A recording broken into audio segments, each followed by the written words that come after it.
we only end up questioning the ones that we're forced to confront. And if your experiences aren't very broad or diverse, then you probably won't be questioning much of your assumptions and beliefs very frequently or very often, right? So Sean, excellent. I love the reference to Plato's cave. There is an excellent video. I'm not sure if I included it in the media. I hope I did. But yeah, the idea is that the person who doesn't ask questions, right, the person who thinks they've got everything figured out, they are the ones that are trapped in the cave, right? This is a metaphor for knowledge and intelligence and a way of being in the world. And it's only the philosophers, the people who are willing to ask questions, that are able to free themselves from the cave and go outside and see the truth, the sunlight, right? Not just look at the shadows on the cave walls and pretend that those are real, right? So that's all a metaphor for this journey that can only happen by embracing uncertainty, right? Which is so counterintuitive, right? We live in a world where, like, I'm sure people's anxiety and depression are like some of their biggest concerns. And I'm like, embrace uncertainty, right? But the idea is that perhaps it could even help alleviate those things, because when you are willing to be open to new possibilities in the world, they tend to be a little less frightening, right? And anxiety tends to be a fear of the unknown, right? Like, we lack control, and so it's scary.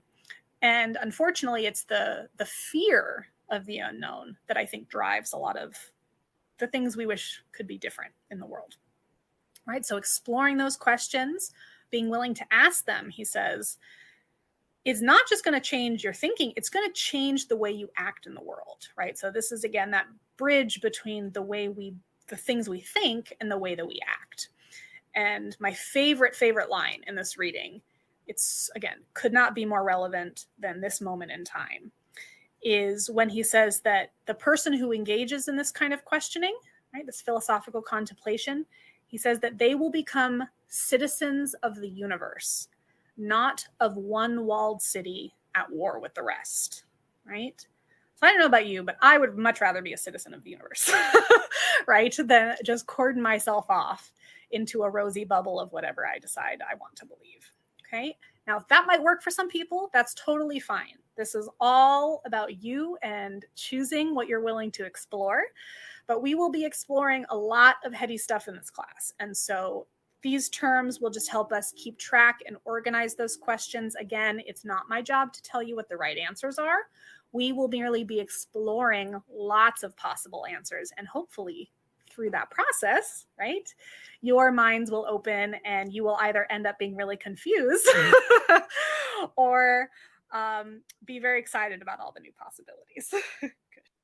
Also, I don't remember who did this, but the whole idea of starting all your beliefs from scratch and only believing what you can prove. Excellent. That was Descartes, actually. Yeah. Descartes is the idea of foundationalism, actually.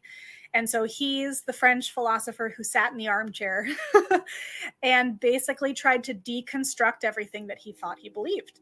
And so his idea was, I can only know something if I cannot question it, right? If it's, the word he used was indubitable, right? So clear and concise that it can't be questioned. And so he organized all of his beliefs, because we believe a lot of things. So he had a whole methodology for how to do it. And he went through and he came up with a hypothesis, right? Very scientific. A hypothesis for doubting each set of beliefs. And he arrived at one point, one indubitable point that he said he could not doubt. And since you brought it up, I'll just see, does anyone know what it is? It's a very famous quote. There have been excellently punned coffee shops named after it. I think, therefore I am. Very good. No, that's right. I drink, therefore I am is the pun.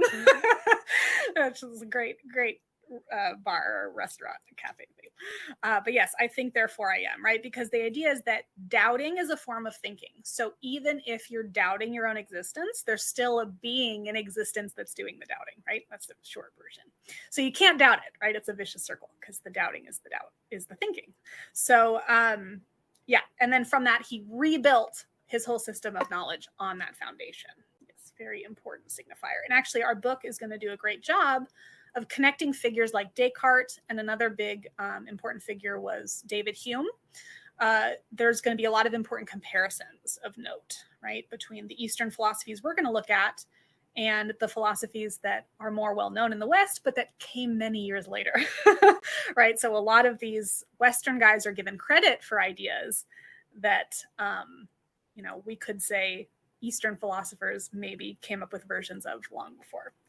I think the biggest one for you all is going to be the negative golden rule. So this is part of axiology, right? Ethics.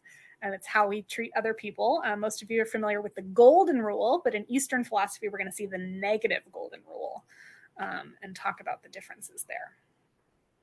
Good. All right, so we have about 8 minutes of class left. I think I've hit all of the highlights of introducing ourselves to philosophy. Again, you're not going to walk away with a clear definition of what it is, but it's definitely going to be involving the exploration of the fundamental questions, right, that we ask ourselves, right? So the study of those questions, the love of knowledge, all of that works. But then we definitely want to note those 4 main sub-disciplines, right? Logic, metaphysics, epistemology, axiology, and then the types of questions that we ask in each of those. We went through a lot of examples. There's more in the PowerPoint. Have a wonderful day.